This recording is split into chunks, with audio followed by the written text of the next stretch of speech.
የአውሮፓ ቻምፒየንስ ሊግ የሰባተኛ ጨዋታዎች ትናንትና ተጠናቋል። ሊቨርፑል፣ ቼልሲ፣ ባርሰሎና አሸንፏል። ባየር ሙኒክም እንዲሁ በድል ተመልሷል። በጣም አስገራሚ ጨዋታዎችን የተመለከትንበት ነበር። ጨዋታዎቹን በተመለከተ በዝርዝር የምናነሳቸው ጉዳዮች ያሉ አብራችሁን ስትቆዩ ትሰሙታላችሁ። ከዛ ውጭ ግን በስፋት የምንመለከተው ከጨዋታዎችም ወጣ ብለን ስለ ዩሊያን አልቫሬዝ የቼልሲና የአርሰናል ፍላጎት ወደ ቼልሲ ወይስ ወደ አርሰናል በክረምቱ የሚጠናቀቅ ዝውውር ወደ ፕሪሚየር ሊጉ ይመለሳል ተብሎ የሚጠበቅ አይነት ተጫዋች ነውና ዳቪድ ኦርንስቲን ሌሎችም ብዙ መገናኛዎች ላይ የተመለከትናቸውን ጉዳዮች እየነገርኳችሁ ቆያለሁ። ከዛ ውጭ የብሩኖ ፈርናንዴዝ የማንቸስተር ዩናይትድ ቆይታ ላይ አዳዲስ የተሰሙ ጉዳዮች አሉ።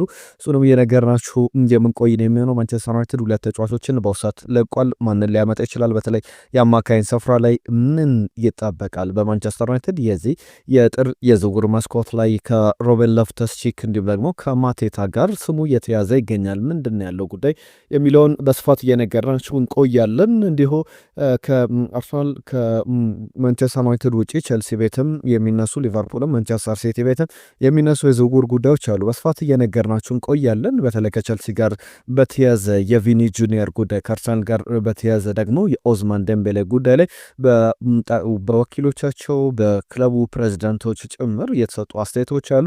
ለሁሉም በርከት ያሉ ጉዳዮችን የያዝ ነው። በቻላችሁት አብራችሁን ቆዩ። አብራችሁን ስትቆዩ እነዚህና ሌሎች ጉዳዮችን ትሰማላችሁ። መልእክቶቻችሁን ላኩልን። ትናንትና በርከት ያሉ የእናንተ ግምቶች መልእክቶች መጥተውልናል፣ እናነሷለን። ከመልእክቶቻችሁን እየጻፋችሁልን አብራችሁን ቆዩ። ለማንቸስተር ዩናይትድ ደጋፊዎች እንዲሁ አንድ ጥያቄ አስከትዬ ልጀምር። በማንቸስተር ዩናይትድ ቤት እንግዲህ ውላቸው ከሚጠናቀቁ ተጫዋቾች መካከል አንዳንዶቹ ሃሪ ማጓየር፣ ካዘሜሮ ይጠቀሳሉ። ከዛ ውጭ ደግሞ ማኑኤል ኡጋርቴ፣ ዲየጎ ዳሎትም በክለቡ ላይቆዩ ይችላሉ ተብሎ ስማቸው የሚጠቀሱ ናቸውና ለእናንተ ከዲየጎ ዳሎት፣ ከሃሪ ማጓየር፣ ከካዘሜሮ፣ ከማኑኤል ኡጋርቴ በማንቸስተር ዩናይትድ በክረምቱ ወይም በዚህ የጥር የዝውውር መስኮት እንዲለቁ የምትፈልጉትና እንዲቆይ የምትፈልጉት ተጫዋች ማን ነው? እስቲ መልእክቶቻችሁን እየጻፋችሁልን ቆዩ። ለአርሰናል ደጋፊዎች ደግሞ ዩሊያን አልቫሬዝ ቢመጣ ይሻላል? ኦዝማን ደምቤሌ? ለእናንተ የትኛው ነው ምርጫችሁ? እስቲ ሀሳቦቻችሁ ላኩልን። ለሁሉም እየተሳተፋችሁ አብራችሁን ቆዩ።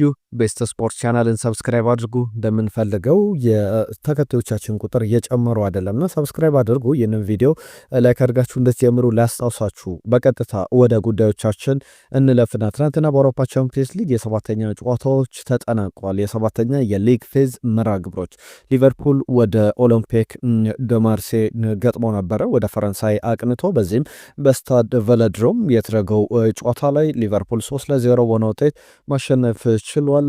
ዶሚኒክ ሶቦዝ ላይ የሚገርም የቅጣት ምት ግብ አስቆጥሮ የመጀመሪያው አጋማሽ መጠናቀቂያ ላይ ሮሊ 72ኛው ደቂቃ ላይ በራሱ ግብ ላይ አስቆጠረ። 93ኛው ደቂቃ ላይ ኮዲ ሃክፖ ሌላ ግብ አስቆጥሮ ሊቨርፑል 3-0 በሆነ ውጤት አሸንፏል። ሞሐመድ ሳላ በጨዋታው ላይ ነበረ በቋሚ አሰላለፍ ከአፍሪካ ዋንጫ በኋላ በመጀመሪያው አሰላለፍ ውስጥ እየገባ ተጫዋች ነበር። ነገር ግን በሱ ላይ ጥገኛ የነበረ ቡድን አልተመለከትንም። ትናንትና ሊቨርፑል ግን ማሸነፉ በጣም ጥሩ ነው። ከሊቨርፑል ጋር በተያዘ ትናንትና በተቃራኒ ሊቨርፑልን ከገጠሙ ተጫዋቾች መካከል የማንቸስተር ዩናይትዱ ሜሰን ግሪንውድ አንዱ ነው። ለመጀመሪያ ጊዜ ነው ማንቸስተር ዩናይትድን ከለቀቀ በኋላ የእንግሊዝ ቡድንን በተቃራኒ የገጠመው።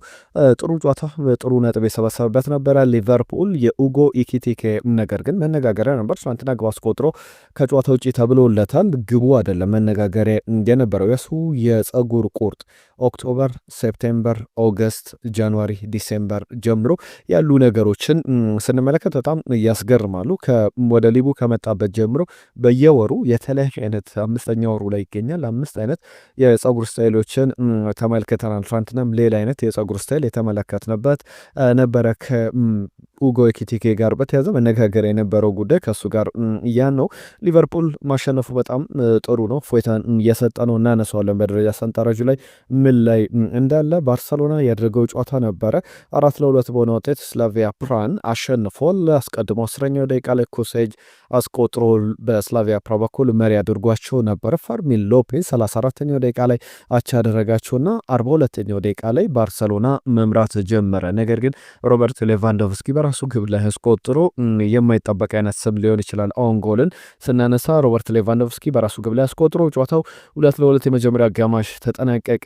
ዳኒ ኦልሞ በጣም ቆንጆ ግብ 63ኛው ደቂቃ ላይ እንዲሁም ደግሞ ሌቫንዶቭስኪ 71ኛው ደቂቃ ላይ የባርሰሎናን ሁለት ግቦች አስቆጥሮ ባርሰሎና በአጠቃላይ በጨዋታው ላይ በጥሩ ብልጫ የሚባል ጨዋታ ባይሆንም 4-2 በሆነ ውጤት ማሸነፍ ችሏል። ከሴት ፒስ ሁለት ግቦች ተቆጥረውበታል ከማዕዘን ምት። ለምሳሌ የባለፈው ዓመት በጣም የማይረሳው ያ ድንቅ የኢንተር ሚላንና የባርሰሎና ጨዋታ ላይ 7-6 ሲጠናቀቅ በመጨረሻ ደቂቃ ላይ ባርሰሎናን ወደ ቀጣዩ ዙር እንዳያልፍ ያገደው የሴት ፒስ ከማዕዘን ምት የተቆጠረ ግብ እንደነበረ እናስታውሳለንና አሁን ችግሮቹ ቀጥሏል። ባርሰሎና ብዙ ግቦችን ያስቆጥራል። ለምሳሌ በቻምፒየንስ ሊግ በዚህኛው የውድድር ዘመን 13 ግቦች ተቆጥረውበታል። ከዛ በተጨማሪ በቻምፒየንስ ሊግ በታሪኩ ለመጀመሪያ ጊዜ ባርሰሎና በ10 ተከታታይ ጨዋታዎች ግብ ተቆጥሮበታል። ከዶርትመንድ ጋር 3 ግቦች፣ ከኢንተር ሚላን ጋር 3 ግቦች፣ ከዛ በኋላ በሌላኛው ጨዋታ ከኢንተር ሚላን ጋር 4 ግቦች የተቆጠረበት የአምና ጨዋታ ይታወሳል። ከኒውካስል ዩናይትድ ጋር 1 ግብ ተቆጥሮበታል። በዚህኛው የቻምፒየንስ ሊግ ውድድር ዘመን ፓሪስ ሰን ዠርመን አሸንፎታል 2 ግቦችን አስቆጥሮ። ኦሎምፒያኮስ፣ ክለብ ብሩግ፣ ቼልሲ፣ ፍራንክፈርት እንዲሁም ደግሞ ስላቪያ ፕራ ሁሉም ቡድኖች በሙሉ ግብ አስቆጥሯል ባርሰሎና ላይ።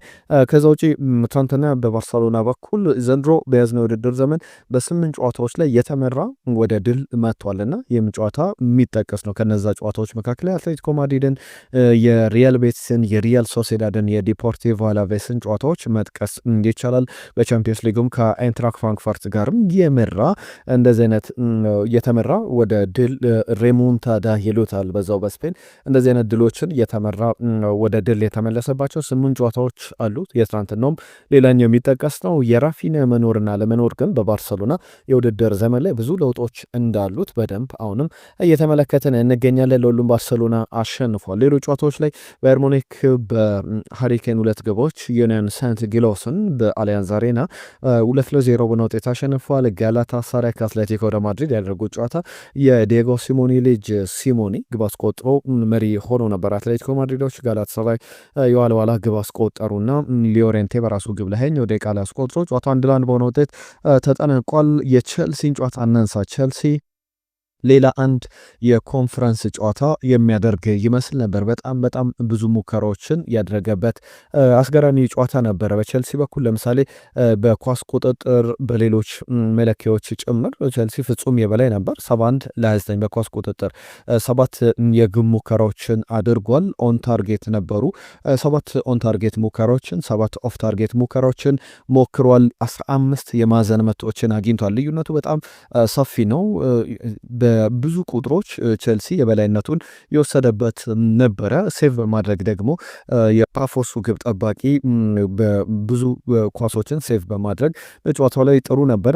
ሞይሰስ ካይሴዶ 78ኛው ደቂቃ ላይ ባስቆጠራት ብቸኛ ግብ 1-0 በሆነ ውጤት ቼልሲ አሸንፏል። የኮንፈረንስ ሊግ ጨዋታ ይመስል ነበረ። ኮል ፓልመር በጨዋታው ላይ አልነበረም።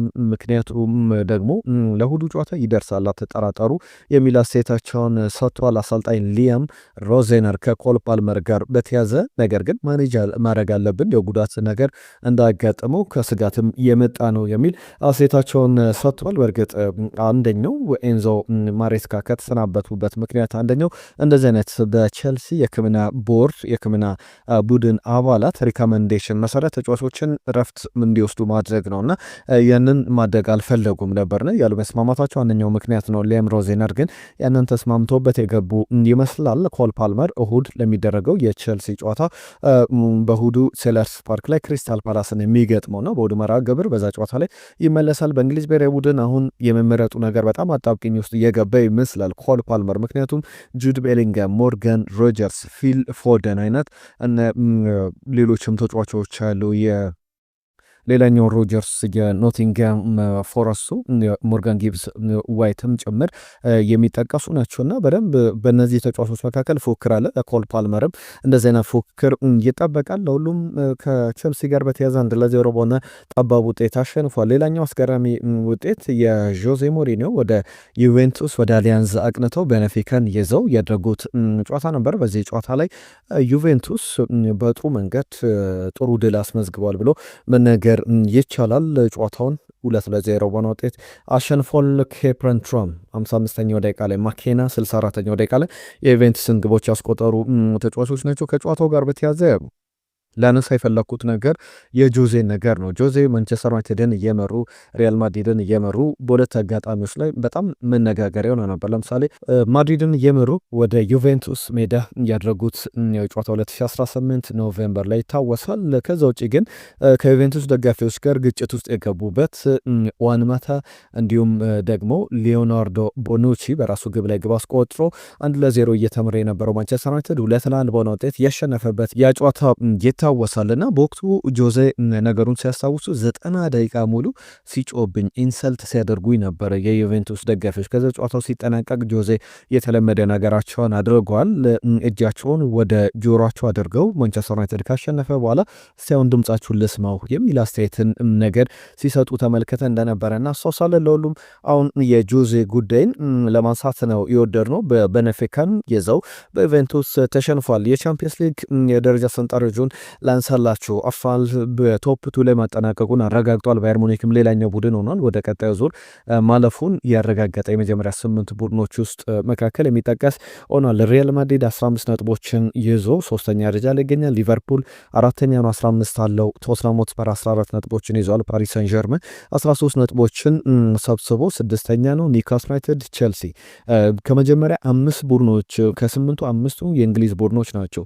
ቼልሲ፣ ኒውካስል ዩናይትድ፣ ቶትናም ሆትስፐር፣ ሊቨርፑል እና አርሰናል ከ8ቱ ቤስት የቻምፒየንስ ሊግ ቡድኖች መካከል 5ቱ የእንግሊዝ ቡድኖች ዶሚኔት ያደረጉበት ነው። ባርሰሎና 9ኛ ደረጃ ላይ ይገኛል። ማንቸስተር ሲቲ በ11ኛ ደረጃ 13 ነጥቦችን ይዞ ይገኛል። ኢንተር ሚላን፣ ዩቬንቱስ 14ኛ እና 15ኛ ደረጃ ላይ የተቀመጡ ናቸው።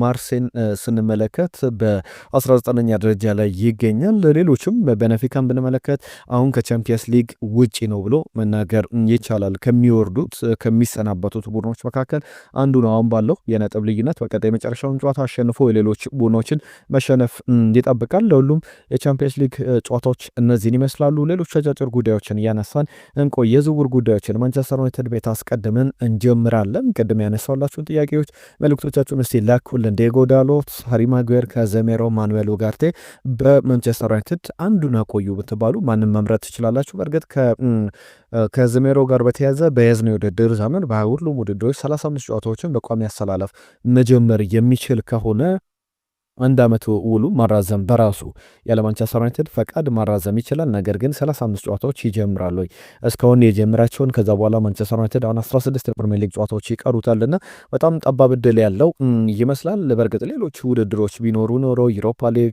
ኤፍኤ ካፕ፣ የኤፍኤል ካፕ ጭምር ቢኖሩ ኖሮ የበለጠ እድሎቹ ሊሰፉ ይችሉ ነበረ። ለሁሉም ትናንትና እናንተ ግምቶች መተውልን ነበር። ባርሰሎና ስላቪያ ፕራን 4-1 ያሸንፋል ያለን ጃክ ባፋና ነው። በትክክል አልገመተውም። የቼልሲም ውጤት 4-1 ብሎ ነበረ። በትክክል አልተገመተም። አሸናፊ ከደቡብ አፍሪካ የማንቸስተር ሲቲ የቁልቁለት ጉዞ እንዴት አያችሁት ብሏል። በጣም የሚያስደነግጥ ነው። የምናነሳቸው ነጥቦች አሉ። ከማንቸስተር ሲቲ የሽንፈት በኋላ እየተነሱ ያሉ ጉዳዮች አሉ። ፔፕ ሩጫውን ጨርሷል፣ ቦታውንም ለአርቴታ ያስረከበ ይመስለኛል ብለዋል። እስቲ እናንተም አድማጮች ምን ትላላችሁ? ፔፕ ሩጫውን ጨርሷል፣ አሁን አርቴታ ከፔፕ የተሻለው አሰልጣኝ ነው ብላችሁ ታስባላችሁ? አሸናፊ የላከል መልእክት ነው። ከልብ እናመሰግናለን። መሐመድ ሁሴን ስለ አርሰናል መልእክቱን ጽፎልናል። ከልብ እናመሰግናለን። ፓልመር ጅማ ቼልሲ 3-1 ያሸንፋል ብሎ ነበረ። በትክክል የተገመተ ውጤት አይደለም። ሙልጌታ የማንቸስተር ዩናይትድ ዝውውሮች ተስፋ የሚያስቆርጡ ናቸው ብሏል። ስለ ማንቸስተር ዩናይትድ ዝውውሮች እናነሳለን። ሊቨርፑል 2-1 ቼልሲ 3-1 ያሸንፋሉ ብሎ ነበረ። በትክክል አልተገመተም። አህመድ መሐመድ ከጅቡቲ በሲቲ መሸነፍ ተገርም ያለው አርሰናል ግን ተመችቶኛል በትናንትና በሲያ በነበረው ጨዋታ ላይ የሚል መልእክቱን ልኮልናል። ሳይፈዲን የአትሌቲኮ ማድሪድና የጋላታ ሳራይን ግምት በትክክል አስቀምጦታል። ሳይፈዲን ከነገሌ ቦረና የዘወትር አድማጫችን ነው፣ ከልብ እናመሰግናለን። ሌሎቹ ግምቶች ግን በትክክል የመጡ አልነበሩም። ሰላም ቤቶች እንዴት ናችሁ ብሎናል ሽመልስ ከኳታር ዶሃ። እናመሰግናለን። ሳቤቴ የተባለ መልእክት መቶልናል። ሳቤቴ የተባለ አድማጫችን እናመሰግናለን። ሁላችሁም ታሪኩ ከደቡብ አፍሪካ ስለ ጻፍክልን መልእክት አሼ ሁላችሁንም ከልብ እናመሰግናለን።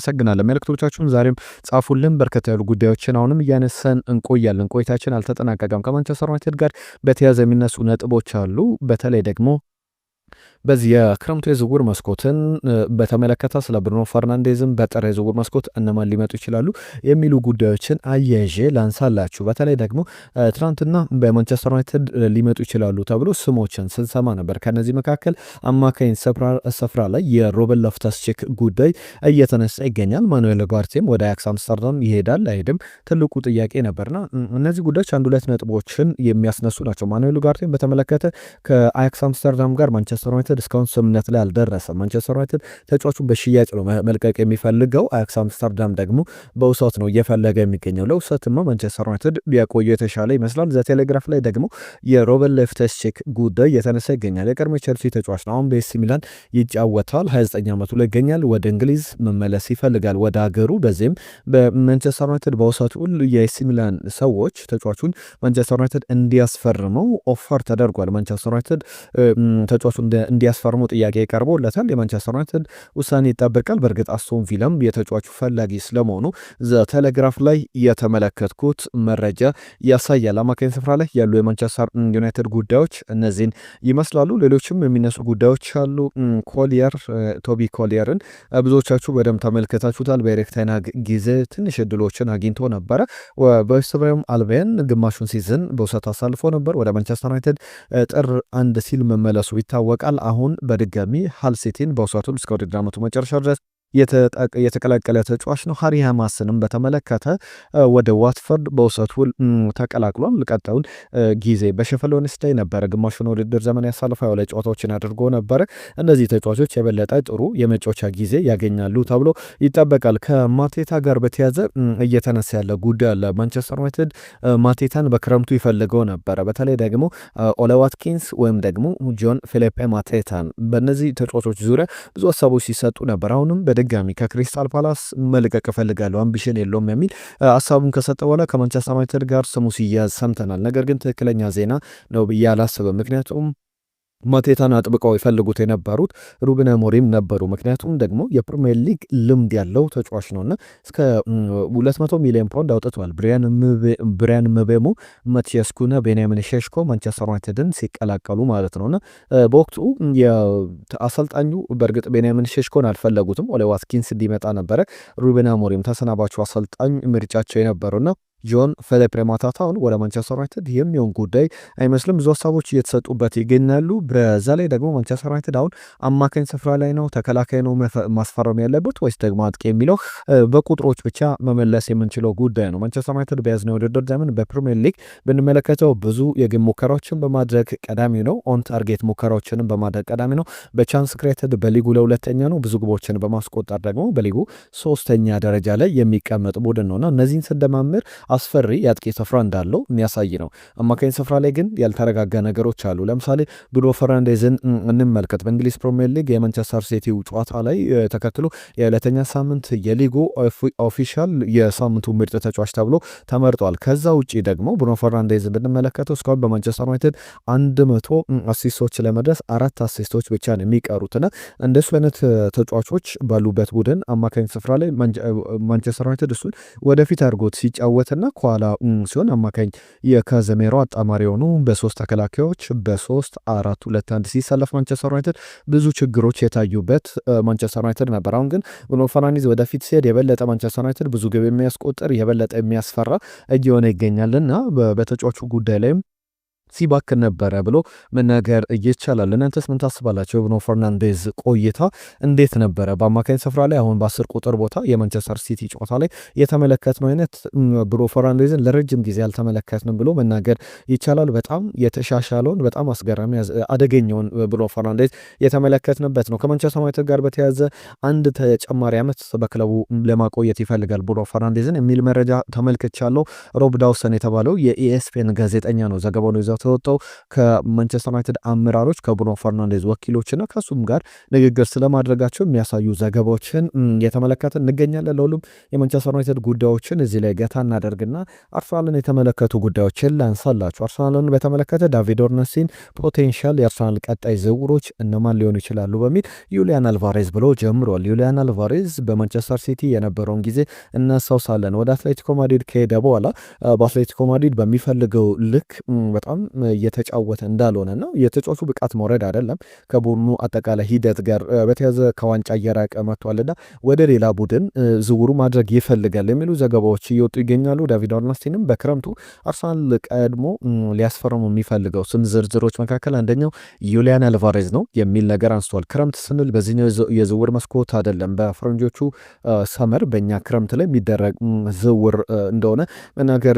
ይቻላል። ከዛ ውጭ ግን ዳቪድ ኦርንስቲ ሌሎች ዝውውሮችንም አንስቷል። ከነዚህ መካከል ራይት ባክ ቦታ ላይ አርሰናል የረጅም ጊዜ አጀንዳው ራይት ባክ በቀይ መስመር ቦታ ላይ ተጫዋቾችን ማስፈረም ነው። እንዲሁም ደግሞ አጥቂና የሌላ የራይት ባክ አንድ ደግሞ ወሳኝ ለስኳድ የሚሆን የመስመር ተከላካይም የአማካኝ ስፍራ ተጫዋችም በኖርጋርድ ቦታ ላይ ሊያስፈርም ይችላል የሚሉ ዘገባዎችን ይዞ ወጥቷል። ዳቪድ ኦርንስቲን ከቼልሲ ጋር በተያዘ የዩሊያን አልቫሬዝ ፈላጊ እንደሆነ የሚያሳዩ ዘገባዎች ደግሞ ሌላኛው ከአርሰናል ጋር ይቀናቀንበታል ተብሎ የሚጠበቅ ጉዳይ ነው። በተለይ ቼልሲ ቤት ሊነሳ የሚችሉ ጉዳዮች አሉ፣ መለስ ብዬ አነሳዋለሁ። ነገር ግን አርሰናል ቤት የኦዝማን ደምቤሌም ጉዳይ እየተነሳ ይገኛል። የአርሰናል ደጋፊዎች እስቲ ኦዝማን ደምቤሌ ቢመጣ ይሻላል ዩሊያን አልቫሬዝ? እስቲ መልእክቶቻችሁን ላኩልን። ከኦዝማን ደምቤሌ ጋር በተያዘ የፒኤስጂ ፕሬዚዳንት ናስር አልካላይፊ ያነሷቸው ጉዳዮች አሉ። ኦዝማን ደምቤሌ በቡድኑ ውስጥ ትልቅ ደሞዝ እንዲከፈለው ይፈልጋልና ደሞዙ እጥፍ እንዲሆንለት ጥያቄ አቅርቧል። ውል አላራዝምም ብሏል።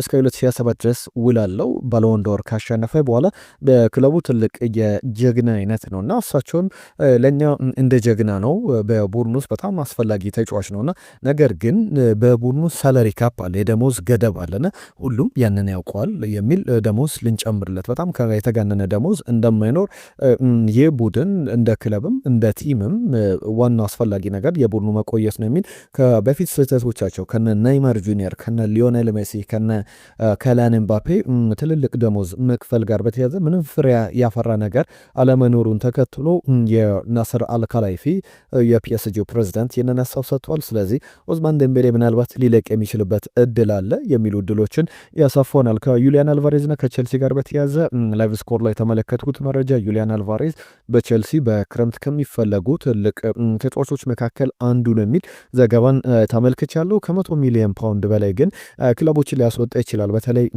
በጣም ትልቅ ገንዘብ ከፍሎ ነው አትሌቲኮ ደ ማድሪድ ያስፈረመውና ለዛም ትልቅ ክፍያ ተጫዋቹን ለመመለስ ቢያንስ እስከ 80 እስከ 100 ሚሊዮን ፓውንድ ሊጠየቅበት የሚችል ዝውውር እንደሆነ የሚያሳዩ ዘገቦች አሉ። ከቼልሲ ጋር በተያዘ ቪኒ ጁኒየርን ለማስፈረም ፍላጎት አለው ሲባል ነበር። ተጫዋቹ ግን በሪያል ማድሪድ አሁን መቆየት እፈልጋለሁ ብሏል። ከዚህ በፊት በተለይ አሰልጣኝ ቻቪ አሎንሶ እያለ በክለቡ መቆየት አይፈልግም ሲባል ነበረ።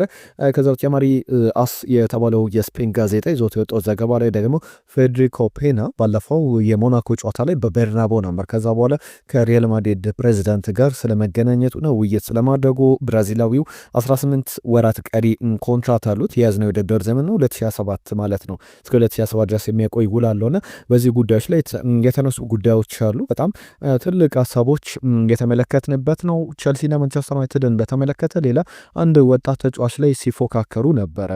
ቤን ጃኮብስ ይዞት የወጣው ዘገባ ምሽት ላይ በጣም የሚያስገርም ነው። ጠዋት ላይ እንደተመለከትኩት ከሆነ ከሼፊልድ ዩናይትድ የሌፍት ባክ ቦታ ላይ የሚጫወት ነው። ከሼፊልድ ዌድነስዴይ ይቅርታ፣ ይሳ አሎ ይባላልና የተጫዋች በጣም አነስ ባለ ክፍያ ቸልሲ ማንቸስተር ዩናይትድም ለማስፈረም ፍላጎት ነበራቸው። ቸልሲ ግን ከተጫዋቹ ጋር ተጫዋቹን 17 ዓመቱ ላይ ይገኛል ለማስፈረም በ1 ሚሊዮን ፓውንድ መስማማቱን የሚያሳዩ ዘገባዎችን ተመልክቻለሁ። ለሁሉም በእነዚህ የዝውውር ጉዳዮች በደንብ የሚነሱ ናቸው። የማንቸስተር ሲቲን አንድ ጉዳይ ብቻ አንስቼ ላጠናቀቅ። ማንቸስተር ሲቲ ተጫዋቾች ባለፈው በቦዶ ግሊምት ተሸንፈዋልና ከረጅም ዓመታት በኋላ 2007 ላይ ይመስለኛል አንድ የኖርዌይ ቡድን በቻምፒየንስ ሊግ ያሸነፈው በጣም አስገራሚ ድል ነበር ያስመዘገበውና 374 ደጋፊዎች ወደ ኖርዌይ አምርተው ጨዋታውን ተመልክተው ነበር። ከእንግሊዝ ነው አርሊንግ ብራውት ሃላንድ ግብ ባለማስቆጠሬ ይቅርታ ጠይቃለሁ ብሎ ደጋፊዎችን ጠይቆ ነበርና እናንተ ለእኛ አስፈላጊ ናችሁ፣ ከምንም በላይ ደጋፊዎቻችን ታስፈልጉናላችሁ፣ በቀጣይ